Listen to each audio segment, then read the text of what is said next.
Listen, I need you to hear me real good right now. Stop worrying. Yeah? I said it. Stop worrying. Because worrying don't change nothing. You can sit there all day, stressing yourself out, losing sleep, snapping at people. Worrying ain't never fixed a problem. It never paid a bill. It never healed your body. It never saved your marriage. All worry does is waste the precious energy you could be using to trust God and move forward. You know, people come up to me all the time talking about how stressed they are, how nothing seems to be going right, how they can't sleep, can't think straight, can't even enjoy the blessings they already got because their mind is so wrapped up in worry. And I always tell them the same thing. Worry don't fix nothing. Let me say that again so it can settle in your spirit.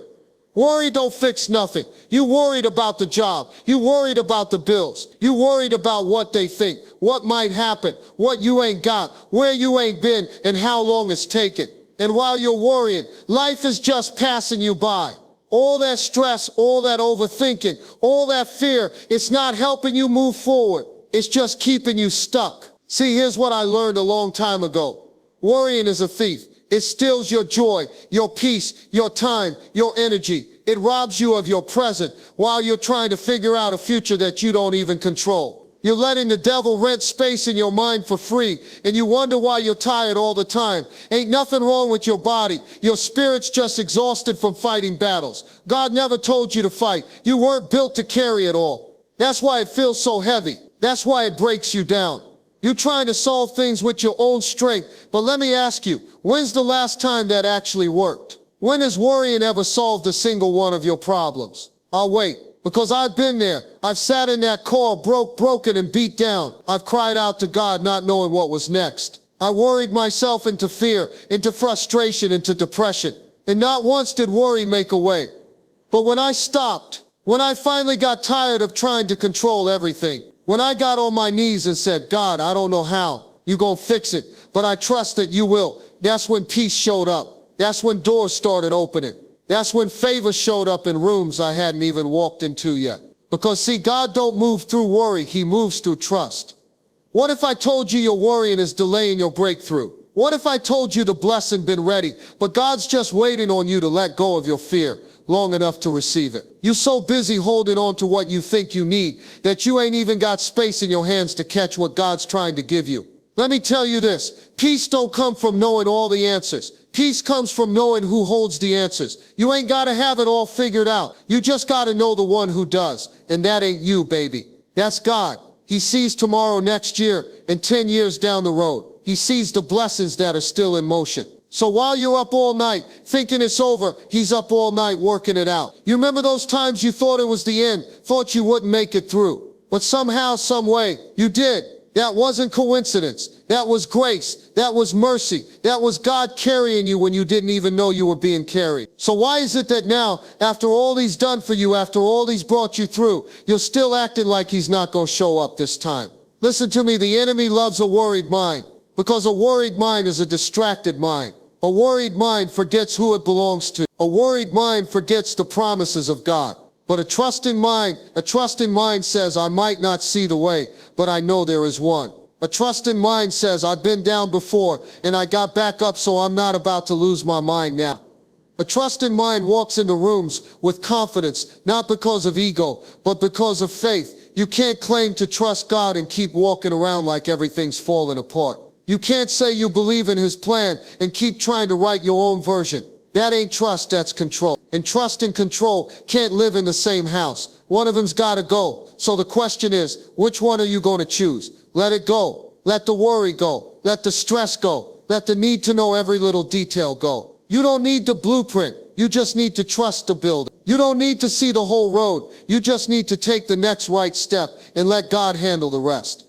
So I'm telling you today, from experience, from pain, from victory, stop worrying. Because when you stop worrying, you make room for peace. You make room for clarity. You make room for God to do what only God can do. And let me tell you something, that room you're clearing, he's about to fill it with things you never even asked for. Stop worrying. Start trusting. God's got this. Let me talk to you about something real important right now. Something we all forget when life gets hard. God's plan is bigger than your problems. See, we live in a world that teaches us to measure everything by what we see. If you can't see the way out, if you can't see the solution, if you can't see the money, the opportunity, the healing, then you start to believe maybe it ain't coming. But let me tell you something from experience. Just because you can't see it doesn't mean God ain't working it. Some of the biggest blessings in my life came in the middle of the biggest messes. I'm talking about doors opening while I was still in the hallway wondering if anyone even knew I was out there. I was broke. I was confused. I was frustrated. Just like maybe some of y'all are right now. But let me tell you what I've learned through it all. God's plan don't stop because you're uncomfortable. You think God's looking down from heaven saying, oh no, they're stressed. I guess I better change the plan. No, he already knew you'd go through this season. He already factored in your mistakes, your delays, your detours, that problem you're facing right now, that heartbreak, that financial struggle, that setback. It didn't surprise him. He saw it coming before you even knew it was on the way. And guess what? He still called you. He still set a plan in motion that ends in victory, even if the path feels like defeat right now. Now I know it's hard to believe that when everything around you is falling apart. It's hard to trust that there's a purpose when all you feel is pain. But you've got to stop looking at the size of your problem and start looking at the size of your God. Because let me tell you, your problem ain't bigger than him. He parted seas, he raised the dead, he fed thousands with a handful of fish and bread. You think your job situation is too complicated for him. You think that relationship issue is out of his reach. You think that diagnosis has the final say. Please, that problem might be big to you, but it's nothing to the God who created the universe. See, we get caught up trying to understand everything.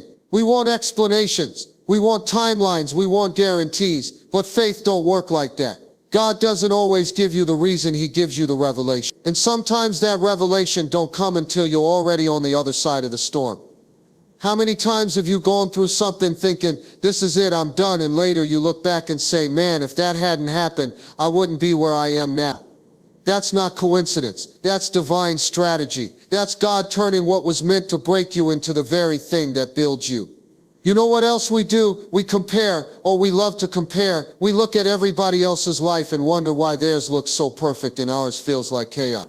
Let me help you out. People post their highlights, not their hardships. You don't know what battles they're fighting behind closed doors. You don't know what nights they cried themselves to sleep. Stop comparing your chapter 2 to somebody else's chapter. You're still in the middle of your story and God ain't finished writing it yet. You might not like the season you're in, but that don't mean it ain't necessary. God is strategic. He doesn't waste pain. He doesn't waste trials. Every detour has a lesson. Every delay has a purpose. Every disappointment is building something in you. Strength, patience, resilience that you're going to need for where he's taking you next. And let me tell you something else. Just because it's hard doesn't mean it's wrong. We think struggle means failure. We think difficulty means we're off track.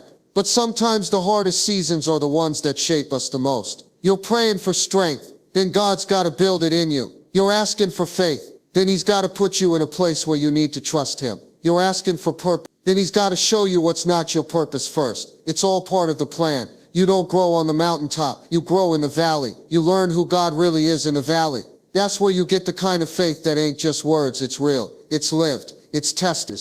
That's the kind of faith that says, even if I can't see the way, I know the one who is the way. So if you're going through something right now, if life feels heavy, if you feel stuck, confused, tired, don't you dare give up. Don't you dare think this is the end. Because it's not, it's just a chapter. And the author of your story already wrote the ending. And let me spoil it for you. You win. God's plan for your life is not small. It's not average. It's not limited by your current circumstances. It's bigger than your fear. It's bigger than your pain. It's bigger than your past. He's got a plan to prosper you, to grow you, to use you, to bless you in ways you never even imagined. So stop giving your problems the final word. They don't have it. God does. Let me tell you something that took me years to understand. Your pain has a purpose. I know that might be hard to hear, especially if you're in the middle of something right now. If you're walking through heartbreak, if you've been betrayed, if you lost someone you love, if you're struggling just to make it to tomorrow, hearing somebody say your pain has a purpose can feel like a slap in the face. But I'm telling you from experience, not from theory. I'm telling you as someone who's cried in the dark, someone who's asked God, why me? Someone who's wanted to quit more times than I can count. Your pain is not random. See, we want life to be clean, smooth, easy. We want God to bless us without breaking us. But it doesn't work like that, because there are some lessons you can't learn on the mountaintop. There's a kind of strength, a kind of wisdom, a kind of faith that only shows up in the fire. And God loves you too much to leave you weak. He loves you too much to give you the promise without preparing you to carry it. So yeah, sometimes he allows pain, but not to destroy you, to develop you. You think that storm you're in came to take you out? No, that storm came to train you, to teach you how to trust when there's no clarity, to teach you how to stand firm when everything around you is shaking, to teach you how to pray with power instead of panic. That pain isn't the end of your story. It's the part that transforms you. Let me tell you something I've learned the hard way. God don't waste pain. Not a single tear, not a single disappointment, not a single betrayal. All of it goes into his plan. You may not understand it now. You may not like it now. But if you hold on long enough, you'll look back and see that what you thought was breaking you was actually building you. You ever gone through something that almost took you out, emotionally, mentally, spiritually, but somehow you came out stronger on the other side? That wasn't by accident. That was preparation. You prayed for strength, right? You asked for purpose, right? You said, God, use me. Well, he's using that pain to shape you into the person who can handle the blessing you've been asking for.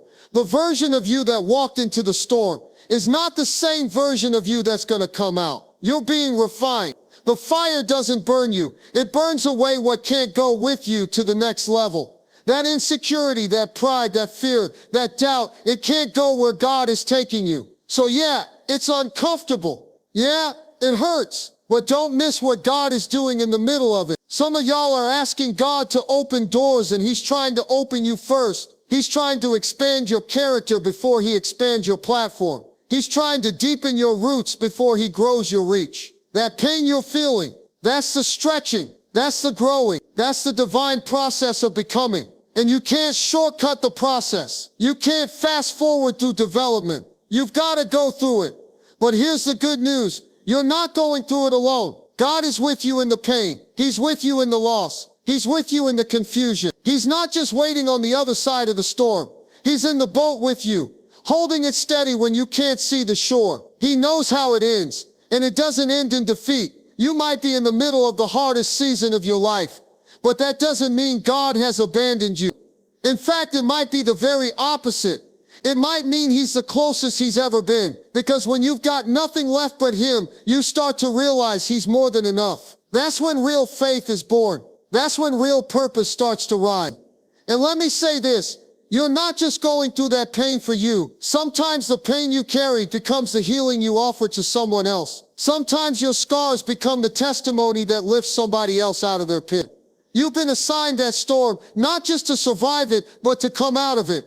With wisdom, with compassion, with power, to walk into rooms and say, I know what you're feeling, and you're going to make it too. There are people waiting on the other side of your obedience. People who need your voice. People who need your story. People who need the strength you gained in the struggle. So don't waste your pain by staying silent. Don't let the enemy trick you into thinking this is the end. It's not the end, it's the foundation. You're being equipped. You're going to look back one day and say, if it hadn't been for that pain, I wouldn't be the person I am today. I wouldn't have the grit, the faith, the fire that I walk in now. You're being molded. And God doesn't use weak vessels for strong assignment. He's not punishing you. He's preparing you. I know it hurts. I know you're tired. I know it feels unfair. But hold on. Keep trusting. Keep praying. Keep showing up. Because what you're going through right now has a purpose far greater than the pain you feel. God is building something in you that's going to bless generations. So don't you give up. Don't you back down. Don't you let this pain make you bitter. Let it make you better. Let it grow you. Let it push you closer to the one who never lets go. Because your pain has a purpose. Let me tell you something about peace. Real peace. Not the kind the world tries to sell you, but the kind that only comes when you truly let go and let God handle it. See, we spend so much time trying to control everything.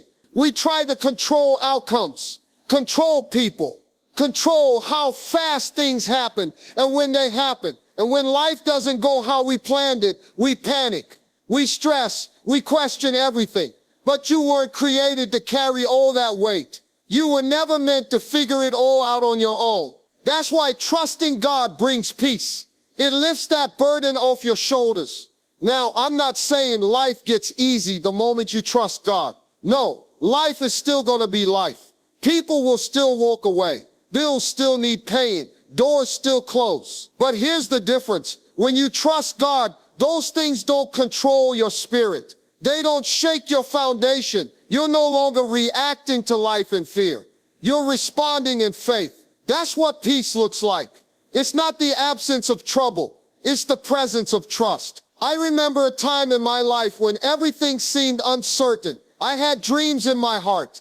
I had prayers on my lips, but nothing was moving. I'd done all I could do, worked, pushed, sacrificed, and I still couldn't see the breakthrough. I started stressing, thinking maybe I missed it. Maybe I wasn't good enough. Maybe God had passed me by. But one day I just broke down. I said, God, I can't carry this anymore. Either you're going to take care of it or I'm not going to make it. And in that moment of surrender, something shifted. Not outside of me, but inside. My situation didn't instantly change, but my heart did. My mind did. I had peace because I finally let go of what I was never meant to control. Some of you are losing sleep over things God already has handled. You're stressing over closed doors that were never meant to be yours in the first place. You're replaying conversations, second-guessing decisions, worried about what's next when all God wants you to do is rest in Him. He didn't bring you this far to leave you now. He's not going to start something in you and then walk away halfway through. But as long as you keep trying to drive, you won't experience the peace of riding with Him. Peace comes when you say, God, I don't know how you're going to do it, but I know you will. That's when your heart calms. That's when your mind stops racing. That's when you stop fighting battles that were never yours to fight in the first place. See, when you give something to God and then take it back 2 hours later, that's not trust, that's control. And control will drain you. It'll exhaust you. It'll rob you of the very peace God is trying to give you. But when you start living like God really is who He says He is, provider, protector, healer, waymaker, then your whole posture shifts. You stop striving and you start resting. You stop hustling for validation and you start walking in confidence. That's the kind of peace that don't make sense to people. They'll look at your situation and say, how are you so calm? And all you'll be able to say is, I gave it to God and I trust Him more than I trust what I see. Now I get it. Peace ain't always instant. It's a process. Some days you're strong and some days you slip. You hear something or see something or feel something and that anxiety starts creeping back in. That fear starts whispering in your ear.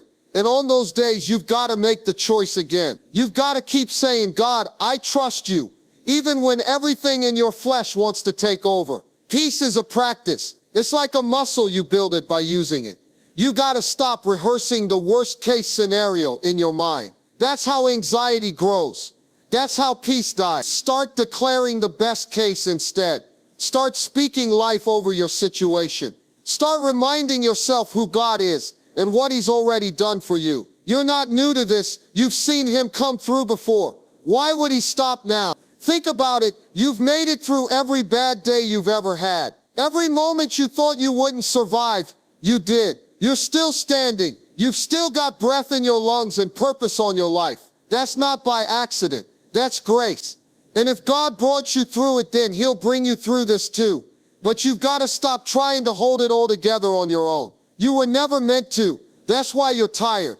That's why you're frustrated. That's why you're running on empty. Peace doesn't live in performance. It lives in presence. God's presence. And He's not far from you. You just got to be still long enough to feel Him, to hear Him, to let Him remind you that He's already working on what's keeping you up at night. You want peace? Stop trying to be your own savior. Stop trying to fix what only God can fix. Release it. Release the timeline. Release the fear.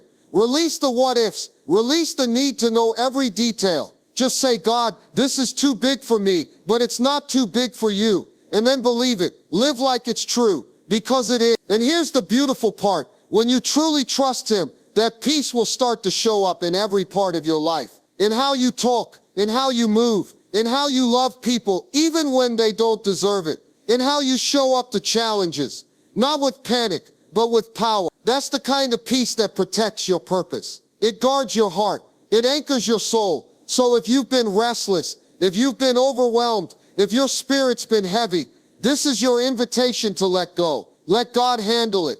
Let him carry what you carry. Let him bring the peace that surpasses all understanding. Because when you trust God, peace follows. Let me tell you something about God's timing. It don't move on your schedule. And the sooner you make peace with that, the less stress you're going to carry. See, we live in a world that's obsessed with speed. Fast answers, fast success, fast results. But God don't operate on that kind of timeline. He ain't in a rush just because you are. His plan for you is still moving, still unfolding, even when it feels like nothing is happening. Some of y'all are frustrated because you think it's taking too long. You prayed, you waited, you stayed faithful, and still nothing's changed. So now you're questioning the promise, wondering if it's even coming. But what you've got to understand is, delay is not denial. Just because it hasn't happened yet, doesn't mean it won't. God's not ignoring you. He's not punishing you. He's preparing something greater than you even asked for. But you've got to trust that his timing is better than yours. You ever cook something in the oven, not the microwave? You already know it takes time. You can't rush it. If you pull it out too early, it ain't ready. Same thing with your life. If God gave you the blessing too soon, you wouldn't be ready for it. You'd fumble it. You'd mishandle it. So sometimes the waiting is protection. Sometimes the silence is preparation. He's still working. You just can't see it yet. And let's be honest, we're not always waiting with faith. Sometimes we're waiting with frustration. We get bitter. We get anxious. We try to force things. We start comparing our timeline to somebody else's, thinking we're behind. But hear me, you're not behind. You're right where you're supposed to be. You're not late. You're being shaped. God is building something in you during the wait that you're going to need when the promise comes. If you got the job right now, would you have the character to handle it? If the door opened today, would you be ready to walk through it and stay? See, we want the platform, but God wants us to have the foundation. And sometimes that foundation is built in the waiting. That's where you learn patience. That's where your faith gets real. That's where you start to trust God, not because of what he gives, but because of who he is. So don't rush the process. Don't let the delay shake your faith. If God said it, he'll do it. Just not always when you want, but always when you need. Because his timing is perfect. And when it comes, it'll be better than you imagine.